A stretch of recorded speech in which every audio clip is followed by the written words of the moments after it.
Começa agora um programa que traz tudo sobre o livro mais lido em todos os tempos. Apresentamos O Som do Livro.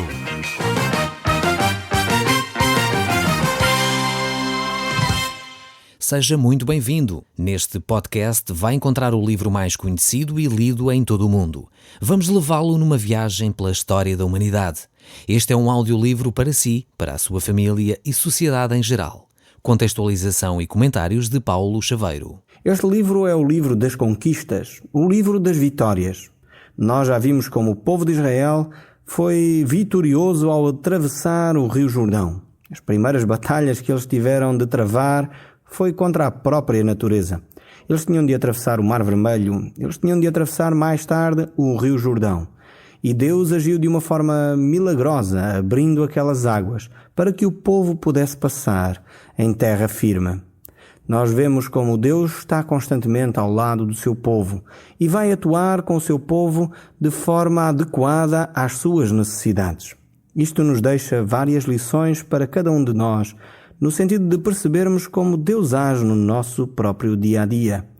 Nós vimos, enquanto o povo andou no deserto, Deus cuidou deles trazendo o maná. Era um alimento que o povo tinha, que caía dos céus.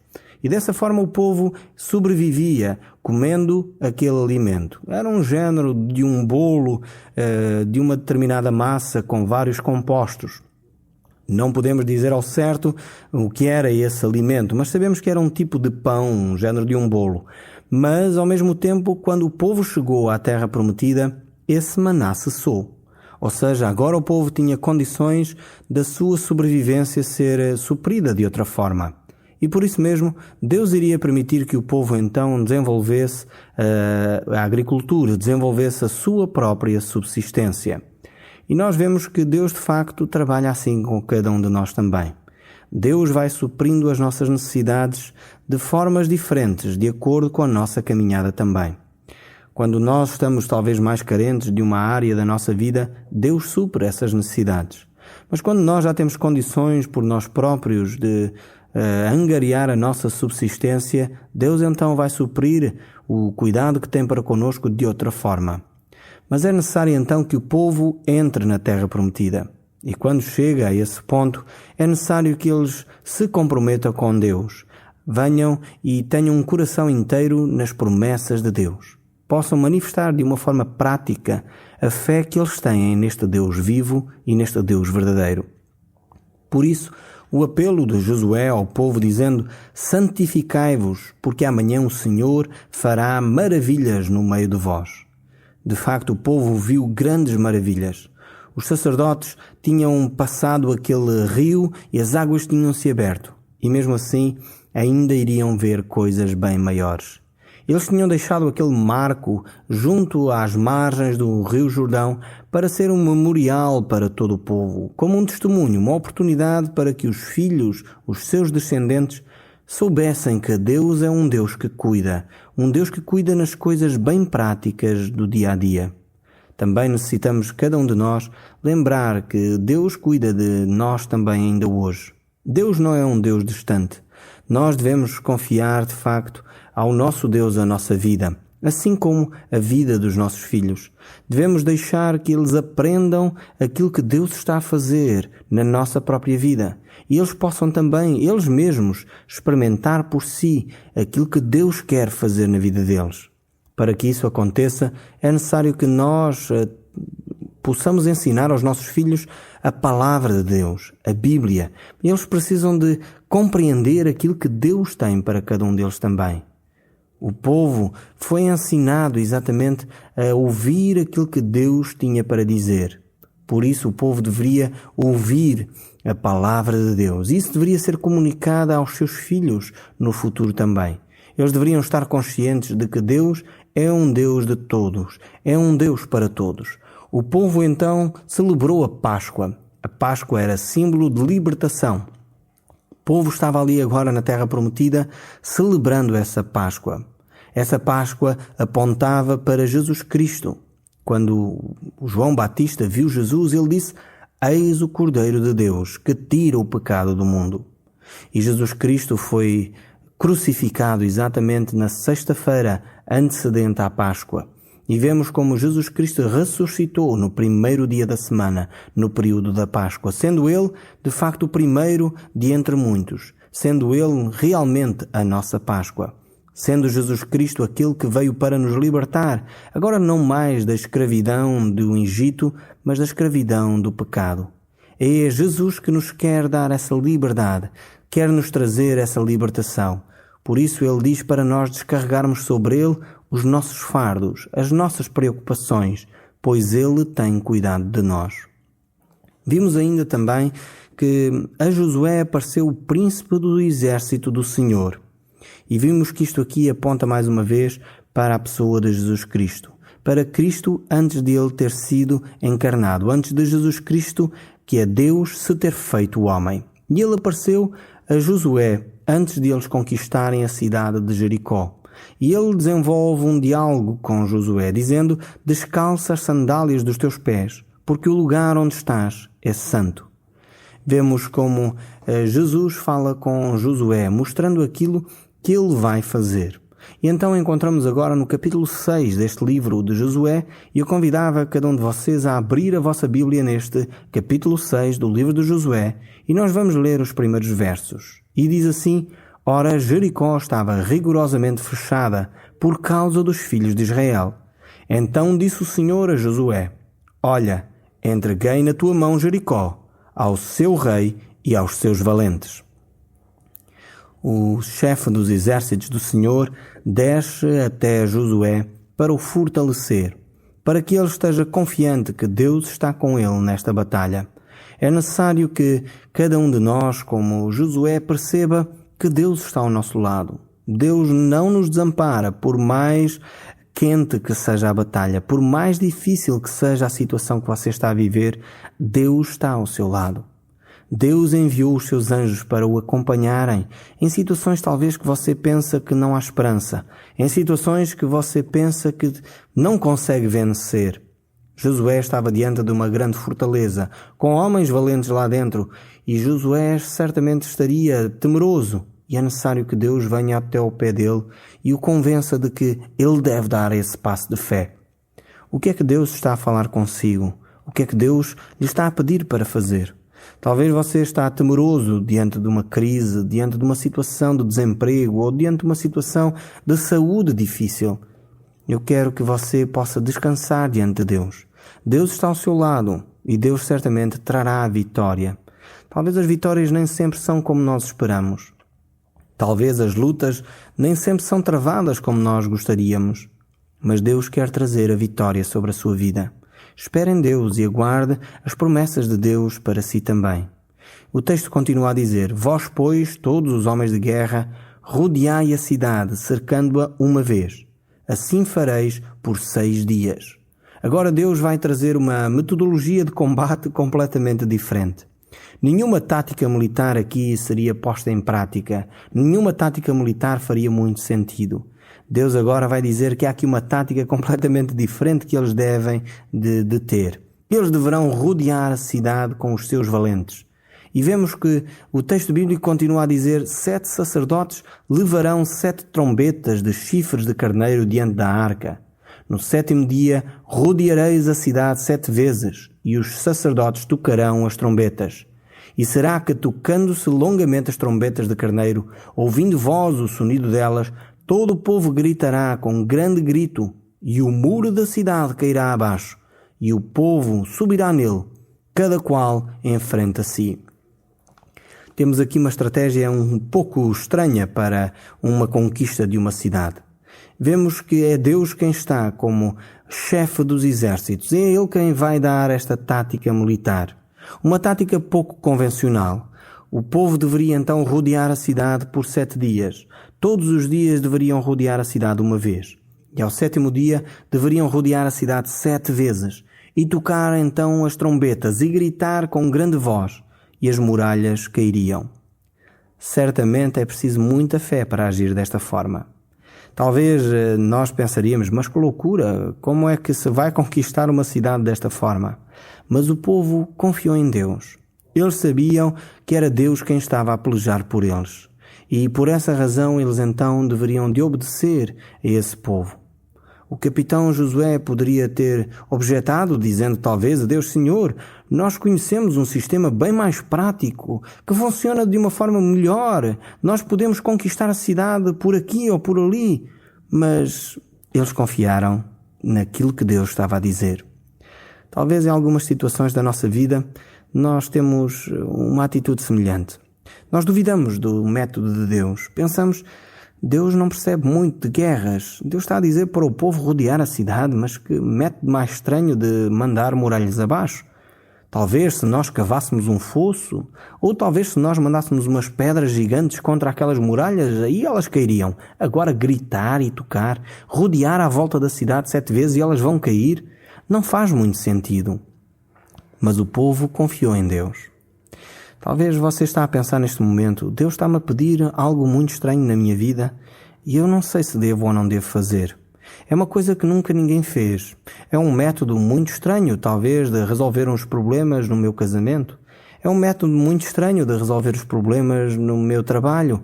Mas eu vou confiar na palavra de Deus. Certamente, quando nós confiamos naquilo que Deus nos diz, então as promessas de Deus se cumprem. Se Deus nos diz para ser sinceros, sejamos. Se Deus nos diz: fala a verdade, mesmo que todos estão a mentir, parece que a mentira seria a melhor opção, mas fala a verdade, façamo-lo, pois as promessas de Deus se vão cumprir. O verso 6 continua: Então Josué, filho de Num, chamou os sacerdotes e disse-lhes: Levai a arca da aliança, e 7 sacerdotes levem 7 trombetas de carneiro diante da arca do Senhor. E disse ao povo: Passai a rodear a cidade. Quem estiver armado, passa diante da arca da aliança. Vimos aqui que Josué manda exatamente fazer o que Deus lhe tinha ordenado.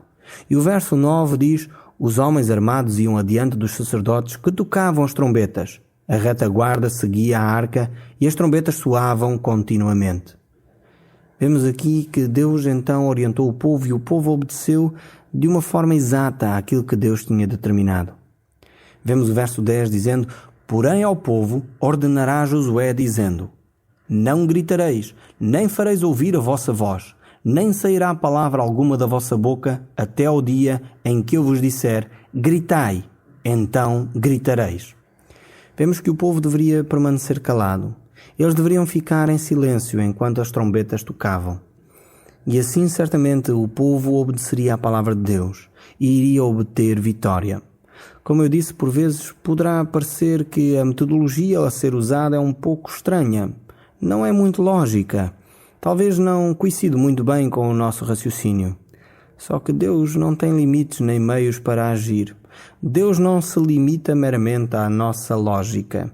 Deus muitas vezes age para além de nós. Age para além da nossa compreensão.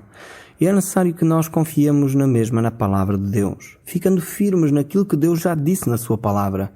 Não podemos inventar coisas, não devemos andar a colocar situações estranhas se Deus não falou. Devemos fazer exatamente aquilo que Deus nos disse para fazer. Se Josué tivesse feito essa tática militar de rodear a cidade sem que Deus tivesse ordenado, certamente seria um fracasso. Mas era necessário que Josué e o povo cumprissem rigorosamente aquilo que Deus ordenara. E se Deus ordenou dessa forma, então vamos cumprir a forma como Deus ordenou. O verso 11 continua: Assim a arca do Senhor rodeou a cidade, contornando-a uma vez. Entraram no arraial e ali pernoitaram. Levantando-se Josué de madrugada, os sacerdotes levaram de novo a arca do Senhor. Os 7 sacerdotes que levavam as 7 trombetas de carneiro adiante da arca do Senhor iam tocando continuamente. Os homens armados iam adiante deles, e a retaguarda seguia após a arca do Senhor, enquanto as trombetas soavam continuamente. No segundo dia, rodearam outra vez a cidade, e tornaram para o arraial. Assim fizeram por 6 dias. Ao 7º dia, de madrugada, ao subir da alva, e da mesma sorte rodearam a cidade 7 vezes. Somente naquele dia rodearam a cidade 7 vezes. Vemos aqui que a cidade certamente estaria numa expectativa. Dentro das muralhas de Jericó, certamente o rei e os militares ali não estariam a perceber muito bem o que estava a acontecer. Mas vemos aqui que o autor das Sagradas Escrituras registra cuidadosamente todos os detalhes que estavam a acontecer. É certamente o próprio Espírito de Deus que nos mostra aquilo que Deus queria que acontecesse e registra cuidadosamente todos os passos que estão a ser dados pelo povo de Israel em obediência. Eles então, ao 7º dia, iriam rodear a cidade 7 vezes. Tudo parecia a mesma coisa. Parecia que não iria acontecer nada. Seria simplesmente rodear a cidade. Mas Deus tinha determinado que a vitória seria dessa forma. A história daquela cidade seria mudada para sempre, assim como a história da nação de Israel, pois eles perceberiam que Deus é quem iria combater por eles. A glória seria meramente de Deus. O povo limitou-se a rodear a cidade. O povo limitou-se a obedecer às orientações que Deus havia dado. E por isso, a glória deveria ser dada então a Deus. Olhando agora então para o texto de novo, no capítulo 6 do livro de Josué, o verso 16 diz assim: E sucedeu que na 7ª vez, quando os sacerdotes tocavam as trombetas, disse Josué ao povo: Gritai, porque o Senhor vos entregou a cidade. Porém a cidade será condenada, ela e tudo o que nela houver. Somente viverá Raabe, a prostituta, e todos os que tiverem com ela em sua casa, porquanto escondeu os mensageiros que enviamos. Vemos que Josué estava consciente da ação desta mulher e também do arrependimento que ela tinha tido e da adesão que ela tinha tido para com o Deus Todo-Poderoso. E o texto continua no verso 18. Não somente guardai-vos das coisas condenadas para que, tendo-as vós condenado, não as tomeis. E assim torneis maldito o arraial de Israel e os confundeis, porém toda a prata e ouro, utensílios de bronze e de ferro são consagrados ao Senhor, irão para o seu tesouro. Gritai, pois, ao povo, e os sacerdotes tocaram as trombetas. Tendo ouvido o povo o sonido da trombeta e levantando o grande grito, ruíram as muralhas, e o povo subiu à cidade, cada qual em frente de si, e a tomaram. Vemos que Deus tinha dado orientações muito claras para que o povo de Israel tomasse esta cidade. Seria na realidade Deus que iria batalhar pelo povo. A maior parte do trabalho, podemos dizer assim, tinha sido da parte de Deus. O povo simplesmente obedecia às orientações que Deus estava a dar. Eles deveriam rodear a cidade e no 7º dia deveriam rodear 7 vezes aquela cidade e gritar com poder, confiando que Deus iria fazer a obra. E dessa forma eles fizeram. E tiveram grande vitória, porque de facto Deus estava do seu lado. Então disse Josué aos 2 homens que espiaram a terra: Entrai na casa da mulher prostituta e tirai-a de lá com tudo quanto tiver, como lhe jurastes. Então entraram os jovens, os espias, e tiraram Raabe, e a seu pai e sua mãe, e aos seus irmãos, e a tudo quanto tinha. Tiraram também a toda a sua parentela, e os acamparam fora do arraial de Israel. Vemos como estes homens cumpriram a palavra que eles tinham colocado. Eles tinham-se comprometido com Raabe que iriam proteger todos aqueles que estavam em sua casa. E dessa forma, Raabe ficou viva, assim como todos os seus familiares. Nós podemos ver a fé desta mulher. Ela não só teve fé para ela própria, mas teve fé suficiente para compartilhar com os seus familiares o que Deus iria fazer. E de tal forma ela compartilhou isso que os seus familiares concordaram em permanecer na casa de Raabe. Ou seja, Raabe testemunhou daquilo que ela acreditava, que Deus iria protegê-la a ela, assim como todos aqueles que estavam em sua casa. E ela falou de uma forma que certamente convenceu todos aqueles que eram seus familiares, ao ponto de eles estarem juntos no dia em que Deus agiu para destruir aquela cidade. Vemos que Raabe, de alguma forma, é um exemplo para cada um de nós. Vemos que na palavra de Deus, no livro de Hebreus, ela surge também como esse exemplo de fé. De facto, diz o texto no livro de Hebreus, que pela fé ruíram as muralhas de Jericó depois de rodeada por 7 dias, e pela fé a meretriz não foi destruída com os seus descendentes, porque acolheu com paz os espias. Vemos que Raabe aqui é exaltada exatamente por causa da sua fé. E da sua fé que é posta em prática, porque ela manifesta essa fé acolhendo os espias na sua casa. mas também manifesta essa fé trazendo para a sua própria casa os seus familiares, e dessa forma toda a sua família foi salva. Mas voltando aqui ao capítulo 6 do livro de Josué, o verso 24 nos diz: Porém a cidade e tudo quanto nela havia queimaram a fogo. Somente a prata, o ouro e os utensílios de bronze e de ferro deram para o tesouro da casa do Senhor. Mas Josué conservou com vida a prostituta Raabe e a casa de seu pai e tudo quanto tinha, e habitou no meio de Israel até aos dias de hoje. Porquanto esconderam os mensageiros que Josué enviou para espiar Jericó. Naquele tempo, Josué fez o povo jurar, dizendo: Maldito diante do Senhor seja o homem que se levantar e reedificar esta cidade de Jericó. Com a perda do seu primogênito lhe porá os fundamentos, e à custa do mais novo as portas. Assim era o Senhor com Josué, e corria a sua fama por toda a terra. Vemos que Josué aqui está consciente da vitória que Deus operou através do povo. Operou porque o povo foi obediente. E nós sabemos que Deus faz isso com todos os seus filhos. Todos aqueles que obedecem à palavra de Deus, Deus ouve as suas orações.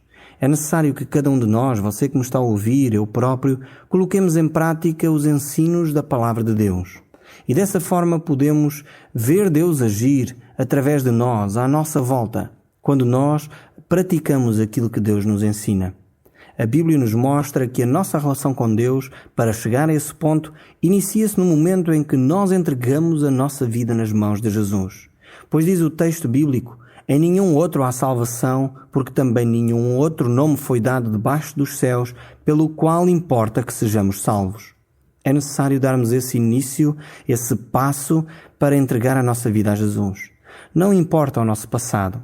Jesus perdoa os nossos pecados do passado quando nós o confessamos com fé, recebendo essa salvação que Cristo conquistou na cruz e conquistou-a ao terceiro dia, ressuscitando. Quando nós fazemos isso, de facto Deus nos recebe como seus filhos. Se você desejar fazer essa oração, faça o mesmo agora.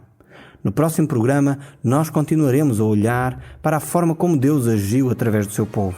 O Som do Livro, uma produção da Rádio Transmundial de Portugal.